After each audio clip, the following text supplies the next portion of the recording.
The song is true, at least it's true for me. All of my favorite people are broken. In fact, if you have all the answers and you have it all together and you have never struggled with a doubt and you have never had to acknowledge a fear or a worry and you have never wrestled with temptation and lost, you and I probably couldn't be good friends.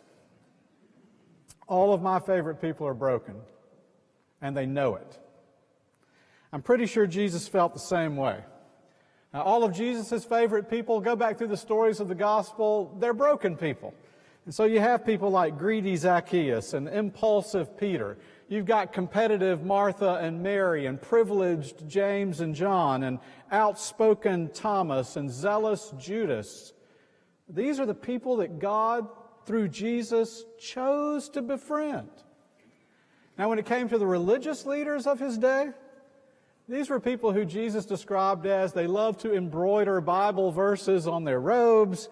They loved to quote and argue left and right about scriptures. They loved to judge every act of every other person. And Jesus said to them in Matthew chapter 23, "You wash up on the outside so that you look holy, but on the inside, you are dirty. You are broken, and you just won't admit it." In fact, I think Jesus probably thought that people who don't think they are broken are the most broken people of all. All of my favorite people are broken, and they know it. They've been broken by grief, or they've been broken by loss. They've been broken by illness or personal struggles. They've been broken by a sense of loneliness or character defects or weaknesses or failures. Brokenness is part of their life, and they know it and they admit it, and I love being around honest, transparent people like that. In fact, I resonate with the lyrics of Billy Joel. You know them. I'd rather laugh with the sinners than cry with the saints, because the sinners are much more fun. Isn't that true? All of my favorite people are broken. Maybe that's because I'm well aware, at least I'm well aware today, that I am broken. There are probably people who recognize that and knew that long before I recognized my own brokenness. I think Jackie McLemore probably recognized it and knew it. I'd had a crush on her for a good year and a half before I finally convinced her to go with me. Going with me is like talking today or dating or whatever it's called, but we went with each other. We were going together. Finally convinced her to go with me. We were in the late 7th grade at the time. It was basketball season. I talked my mom into going and picking Jackie up and letting us go to the basketball game at the school. My mom gave me $2. It was 50 cents a piece to get into the game, and $1 would buy both of us a Coke and popcorn at the concession stand. And the concession stand was the bookstore at our little school. It's where you went to get pencils and paper and everything else. So we were sitting at the basketball game right next to each other, going together, when she looked at me and she said, "Are we going to get something to eat?" And I said, "Oh yeah, let me go get us a Coke and some popcorn." Those of you who know me really, really well have probably heard this story. The rest of you, I'm sorry. So I went to the concession stand to get some popcorn and Coke for the two of us, and that's when I saw it. The Webster's paperback dictionaries were on sale, 2 for $1. And I thought to myself in my 7th grade nerdiness, Coke and popcorn only last for a minute. But if we had matching dictionaries, that would last forever. And I bought 2 Webster's dictionaries and took them back into the basketball game and gave her one and said, "We have matching dictionaries now." And she said, "You are broken." She didn't use those words, but I knew what she meant. And she broke up with me the next day. Maybe all of my people are broken, my favorite people, because I know that I'm broken. This summer, your proclaiming ministers are preaching from texts that have changed their lives. I'm not sure we expected it when we decided to do this, but these sermons can't help but become confessional. If they're sermons that changed your life, you've got to share something about who you are and where you've been. Today I chose Jeremiah chapter 3 as the text. This is actually the 3rd time that I've preached from this text. The first time was in seminary and, in fact, received a preaching award for that sermon. Second time I preached it was here at First Baptist Greenville, a year and a half before you hired me. I actually came here as a guest preacher and preached from Jeremiah chapter 3. And I'm preaching the text today. It's one of these strange texts where God confesses that He divorced Israel. He gave Israel a decree of divorce. This relationship that God had gotten into had failed. And now God asks Jeremiah in chapter 1, God is asking Jeremiah, how do I move forward now in my life as God? This is the third time I've preached this text. But this is the first time I've preached this text as a divorced person, out of part of my own brokenness. And don't get me wrong, I truly believe that my choice to be divorced was the healthiest choice I could make for everyone involved. It was necessary. But at the time, it exposed my brokenness. There were no indiscretions, there were no affairs, but I had failed at marriage. In fact, weeks before filing for the divorce, I phoned a minister friend of mine who lives here in the Carolinas.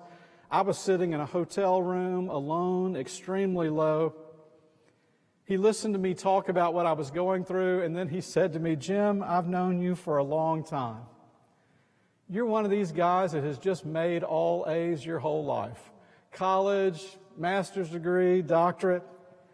You've been successful at every work you have engaged. You rarely meet a challenge you won't jump into and conquer. And you promised yourself years ago, you told me you promised yourself years ago that you came from a broken family and it would never happen to you and never happen to your kids. And then he said, Jim, here's the deal. You get an F in marriage. You failed. Welcome to the human race. I'm broken. I was going through my divorce when the search committee from this church contacted me. I shared with them where I was in the process of my life. They struggled, they wondered, they hesitated for a few months. Finally decided to present my name to the diaconate here, and then waited after the presentation to see what the deacons would say. There was a moment of silence, I'm told, and then the first person who spoke said, finally, a minister who'll understand what the rest of us have been through. Thank you. I'll admit it, I'm broken. And I still struggle with griefs and worries and doubts. I still bump up against my own loneliness. I still make some missteps. All of my favorite people are broken. Maybe it's because I know I'm broken. You know how that is, birds of a feather, like follows like. But I think one of the reasons my favorite people happen to be broken is also because I worship a broken God. In Jeremiah chapter 3, God does some confessing of God's own. In fact, Jeremiah chapter 3 begins with a question. God asked Jeremiah, listen, if a man gives his wife a decree of divorce, can he take her back? And Jeremiah says, oh, no, not at all. Deuteronomy chapter 24 says that if you put your wife away with a decree of divorce and you want to take her back, you can't do it. In fact, it would pollute the whole land. No way you could do that. Give your wife a decree of divorce, say I divorce you 3 times, it's all done, forever, it's over. And then God says in Jeremiah 1 through 21, return to me, O Israel, 3 times. God breaks God's own law to get Israel back. In Jeremiah 3, God confesses that he divorced Israel, and then he confesses that he broke his own law to get her back. That's quite a confession about the brokenness of God. The first time I preached this sermon here at First Baptist, I said that Jeremiah chapter 3 was really just a series of God's breaking. God broke silence to talk to Jeremiah. God broke relationship with Israel. God broke God's own law to get Israel back. All of this in an effort to have relationship with humankind. And of course, by the time we get to Jesus, well, you're going to hear the words in a minute.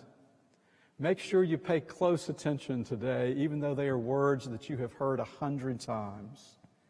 He took bread, He blessed it, He broke it, and He gave it to them and said, "This is my body, which is broken for you."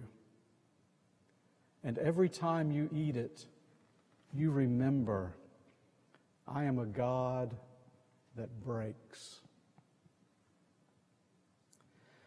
Spend some time in the Roman Catholic Church, and you will spend a lot of time around a lot of stained glass windows.